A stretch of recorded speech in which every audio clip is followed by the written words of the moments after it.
তো শোনো না, বলছি আজকে তো শনিবার, আজ রাতে কিন্তু করা হবে। তাড়াতাড়ি চলে আসা হবে, কারণ বৃষ্টির ওয়েদার, তাড়াতাড়ি করতে হবে।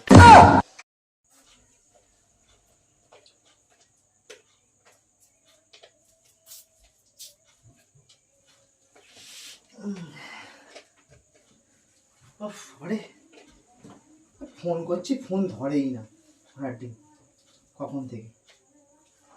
ও ভাল লাগে না।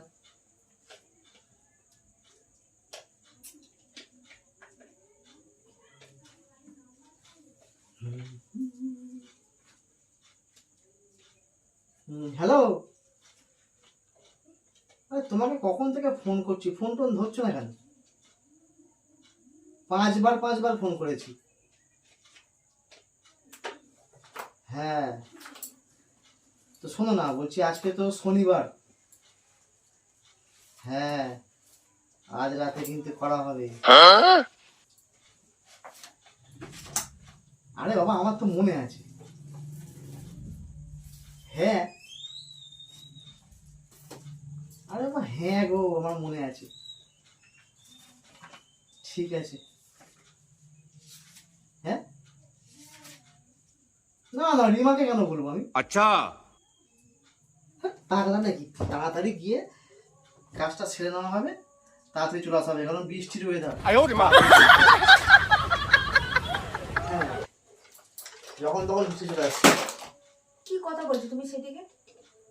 হ্যাঁ ঠিক আছে, শোনো না, ও সেই রিমা এসে গেছে, আবার জানতে পেরে যাবে সব কথা। হ্যাঁ, আমি তো জানতে পেরে গেলে তো অসুবিধাই হবে। চুপি গোপনীয় তো কাজ হচ্ছিল। হ্যাঁ, আর এইসব প্ল্যানিং হয় তোমার? অনেক কিছু প্ল্যানিং হয়। হ্যাঁ, অনেক কিছু তো কি কি করে আসছে সেটা বোঝাই যাচ্ছে, আর কি কি করতে চলেছে সেটা বোঝাই যাচ্ছে। সারাদিন আমি কাজ করতে করতে মরে যাচ্ছি সংসারে, আর তুমি ফুর্তি মারতে মারতে বসে এই আছো। শোনো, তুমি কাজ করছো, কাজ করো। তোমাকে এই কথাটা না গলানো উচিত না, আমি তোমাকে সামনেই তো বললাম তোমাকে। কি বলেছি রিমা না, না জানে? হ্যাঁ বাবা, জানলেই পুরো একদম সব 12টা বেজে যাবে পুরো। কি এমন কথা আছে যেটা জানলে বারোটা বেজে যাবে? আমাকে জানতেই হবে কি কথা বল, আগে তুই বল। আরে বাবা, সে আমরা রাত্রে কি করবো না করবো সেটা আমাদের ব্যক্তিগত ব্যাপার। রাতে কি মানে তুমি এরকম টাইপের ছেলে? তোমাকে বলা যাবে না। বলতে হবে না, আমি না। বুঝে গেছি। আর বলবে কি? ঠিক আছে, আমি বুঝে যখন গেছি। যাবো, যখন গিয়ে করে আসবো, তারপর তখন আমি তো তুমি না বুঝতেই পারছি তুমি যেমন টাইপের ছেলে, আর কি বাকি রাখবে? করবে। এই মুন্ডুটা এরকম ঘুরিয়ে রান্নাঘরের দিকে যাও, যাও। আমার মুন্ডু ঘোরানোই আছে, ঠিক আছে? তুমি যে কাজটা করছো করে যাও। কাজটা ঠিকই করছি। আমাকে আমাকে কাজ করতে দাও। সে তো বুঝতে পারছি তো কি কাজ সারছো, তো বুঝেই যাচ্ছে ফোনে। ভালো কাজ তো করতে পারো না, খারাপ কাজ ছাড়া। মনের ভিতরে শুধু পেঁয়াজের মধ্যে পেঁয়াজই গুজে রাখবে, বুঝেছো? এই, কি ঝামেলা করছো? কি ঝামেলা মানে? কি ঝামেলা মানে? তোমার বউ থাকতে কি বাইরে তোমার এতটাই মানে শখ নাকি? হুম, তো তুমি এখন এখানে আছো কেন? চলে যাও না। তোমাকে কিছু বলতে পারছি না বলে কিন্তু, ঠিক আছে? কিছু বলতে হয়তো বুঝতে তো পারছি, আমি তো জানলে অসুবিধা, কারণ গোপনীয় করতে হবে। আর যদি জানো ধরা পড়ে যাবে, আমি তো সবাইকে ফেস করে দেবো, প্রকাশিত করে দেবো। তুমি না পেট পাতলা, তুমি এমনি ফেস তাহলে করো। এক কাজ করো, এর থেকে তুমি আমার সাথে সংসার করো না, ডিভোর্স নিয়ে তুমি চলে যাও। এই যাও তো, Permanently ডিভোর্স চলে দিয়ে যাও। যাও। তা কে নিতে বারণ করছো? তুমি না যাও, তুমি নিয়ে তুমি এখান থেকে চলে যাও। ডিভোর্স দিলে তাহলে এটা তো করতেই হতো না আমাকে।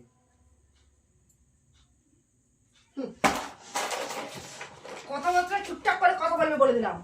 তেজটা তুমি কম মারাও, ঠিক আছে? প্রচুর তেজ মারাচ্ছ তুমি। তোমাকে কি বিয়ে করতে বলেছিল আমাকে? তো তুমি তার কাছে চলে যাও না, এত করে তোমার ইচ্ছা, তার কাছে চলে যাও তুমি।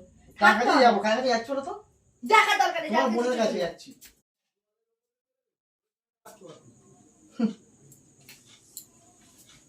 তখন থেকে তর্ক করে যাচ্ছে, ঝগড়া কি করে বললে যাচ্ছে। তুমি? কার কাছে যাচ্ছে? তোমার বোনের কাছে যাচ্ছি। তুমি শেষ পর্যন্ত আমার বোনের সাথে এরকম চক্কর চালাচ্ছ? তোর তেরিকা, তুমি খালি উল্টো পাল্টা কেন কথা বলছো? আজকে তোমার বোনের তো জন্মদিন, তোমার বোনের বর ফোন করেছিল। তা আমার বোনের জন্মদিন, আমার বোনের বর ফোন করেছে, সেটা আমি শুনে কি করবো, আর আমি নেতে কি করবো? সেটাই তো, রাত 12টার সময় সারপ্রাইজ দিতে যাবো, আয়োজন করা হচ্ছে ওইটা নিয়ে। কাকে সারপ্রাইজ দিতে যাবে তুমি? তোমার বোনের জন্মদিনটা, কার কিছু সারপ্রাইজটা দেবো? তোমার क्या करूं इसका, क्या करूं, मार भी नहीं सकता। সারপ্রাইজটা কাকে দেবে? তাহলে এক্ষুনি বলে যে তোমার সাথে ডিভোর্স হলে না থাকলে ভালো হতো, আমি তা তোমার করতে সাথে যেতাম না। ডিভোর্স হয়ে গেলে তোমার বোনের সাথে সম্পর্ক থাকতো না আর আমাদের, আমার থাকতো না। তখন তোমার অন্য কারো। কথাই না পেঁচালো আছে। ওরে কিসের পেঁচালো তোমার আছে? মনে যেরকম তো পেঁচালো। তোমার সাথে যদি ডিভোর্সটা হয়ে যায়, তাহলে তোমাদের পরিবারের সাথেই তো সম্পর্ক শেষ হয়ে গেল। তো তুই- তাহলে আজকে আমাকে এই এই জন্মদিনটা মানাতে হতো না। তাহলে তুমি কি বলে যে রাতের বেলায় তুমি করতে যাবে, এই কথাটা বলে? রাতের বেলায় তো আয়োজন করতে যাবো। হ্যাপি বার্থডেটা বলতে হবে, কেক ফেক কাটা হবে, সেটার জন্যই তো আমি রাতের বেলায় তো একটা আয়োজন করেছিলাম। তা না করে তুমি কিন্তু ঝামেলা করে গেলে, তাহলে তুমি কি তুমি বললে এখানে নাক গলাচ্ছ, তারপরে এই কথাটাও তোমার বোনকে ফোন করে বলে দেবে। তুমি তাহলে কি বলছিলে এতক্ষণ ধরে? তুমি কি বললে যে তুমি জানলে অসুবিধা, তাহলে আমি জানলে অসুবিধা মানে কি? তুমি জানলে তোমার বোনকে ফেসকে দেবে। এই জানিস তো তোর না রাতের বেলা তোকে সারপ্রাইজ দেবে, এক্ষুনি ফোন করে সব বলে দেবে। আচ্ছা, ওই জন্য তুমি সমস্ত কথা চেপে রাখো, আমাকে কোনো কথা বলো না। আজকে বুঝে গেল, মানে তুমি বাইরে অনেক অনেক কাণ্ড ঘটিয়ে আছে, সেগুলো আমাকে বলো না।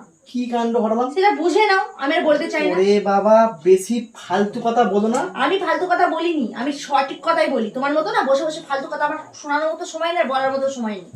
এই তুমি না পেট পাতলাই আমি পেট পাতলা? হ্যাঁ, কে আবার? তুমি তুমি পেট পাতলা। continue আমাকে মিথ্যা কথা বলো। আবার তুমি এখন এই আমার বোনের এই জন্মদিনের কথা বললে তুমি কি করতে যাচ্ছ সেটা একমাত্র তুমিই জানো। মিথ্যা কথা বলছো তুমি আমাকে, আমার কি বিশ্বাস হয় না। মিথ্যা? এটা কে ফোন আমার করেছিল? বিশ্বাস হয় না। এই দেখো, আমি তো বললাম তো, ওই তো আমার তোমার- বোনের বর ফোন করেছে, তা কি হয়েছে? কি হয়েছে? তো তোমার বোনের বরের সাথে তো আমরা আলোচনা করছিলাম। আগে তারিখটা দেখো, কে কত তারিখ, কত তারিখ আজকে? তাই মানুষের বলতে আমার বোনের বরের সাথে আমার দেখার দরকার নেই, তোমার বোনের জন্মদিন তুমি নিয়েই জানো না, তাহলে আর কি বলবো? খালি উল্টো পাল্টা কথা বলছো। থাকবোই না আমি। যাও তো, আমি রান্না করে চলে যাও, যাচ্ছি। রান্না করে চলে যাও না। যখনই কিছু একটা আলোচনা হবে, আয়োজন হবে, সেখানে ঠিক না গুলিয়ে চলে আসবে। একদম ফালতু মার্কা মেয়ে কোথা করে একটা এসছে, যখন ধর তোমার বোনের জন্মদিন গোষ্ঠীর খাতায় আনন্দ। কি বলছো তুমি? ছাতা এনে ছাতা ওখানে ফেলে রেখে দিচ্ছ। আমি কি চাগলাইনি তোমার? আর তুমি যে কথাগুলো বলছো আমি বাইরে চলে যাচ্ছি, তখনও কেন বলছো? আমার সামনে বলো। তোমার বোনের জন্মদিন তো, তোমার বোনের বর ফোন করুক আর যাই করুক, বলেছিল একটা খাম্বা নিয়ে আসবে, তো সেটা যাই জানুক, আমি যাবো না, সম্পর্ক শেষ আজকের পর থেকে। তুমি তো আমাকে ভালোভাবে বলতে পারতে না। তুমি কি বলে রিমা জানলে অসুবিধা? Surprise মানে তোমাকে, তুমি তো পেট পাতলা বাবা, এক্ষুনি ফোন করে সব বলে দেবে যে হ্যাঁ রে না, তুমি আমাকে তো বলতে পারতে। তুই থাকিস, তো তাই জন্মদিন সব কথা ফেঁচকে দাও তুমি। তোমাকে একটা কথা করে বলতে হয়। তুমি তো আমাকে বলতে পারতে তোমার বোনের জন্মদিন, বলতে পারতে তো। তা তুমি প্ল্যানিংটা আমার সাথে করতে পারতে। মাথা গরমও পড়ছে, ঠিক আছে, এমনিতে মাথা গরম হয়ে যাচ্ছে, ঠিক আছে, ইউরোপের গরম আমার মাথায় চলে আসছে। নিজের গরম নিজে উল্টো, আবার পরেকে দোষ দেবে। তুমি উল্টো ফালতু কথা বলছো। থাকবো না তোমার কাছে আমি। এই ছাতা নিয়ে ঘরে চলে, বাইরে বাইরে চলে যাও। বেরিয়ে চলে যাও। ছাতা নিয়ে চলে যাও, একদম বেরো এখানে, আসবে না একদম এখানে। সারাদিন শুধু কাজ নিয়ে, আর শুধু এসে একটা কথা উল্টো পাল্টা কথা শুধু নিয়ে পড়ে থাকবে সারাদিন শুধু। উল্টো কথা না তুমি বলো, আমি ওটা বলবো। আবার চলে এসে তোমাকে ঘর থেকে বেরিয়ে যেতে বললাম তো, চলে যাও। তুমি গজেশ করছো, তুমি তো এখানে ছিলা, আমি ফোনটা নিতে এসেছি, আমার ফোনটা। চলে যাও, ফোনে চলে যাও। ছাতা নিয়ে চলে যাও, বৃষ্টি হবে, যাও যাও, চলে যাও। একদম আসবে না, খাবার টাইমে আসবে, বেরো ওখান থেকে। সবসময় নিজের চিন্তা করে না, সবসময় উল্টো পাল্টা চিন্তা নিয়ে বসে থাকে। আবার আমার জন্মদিন কবে সেটাও মনে থাকে না, আমার বোনের জন্মদিন কবে সেটা মনে থাকে।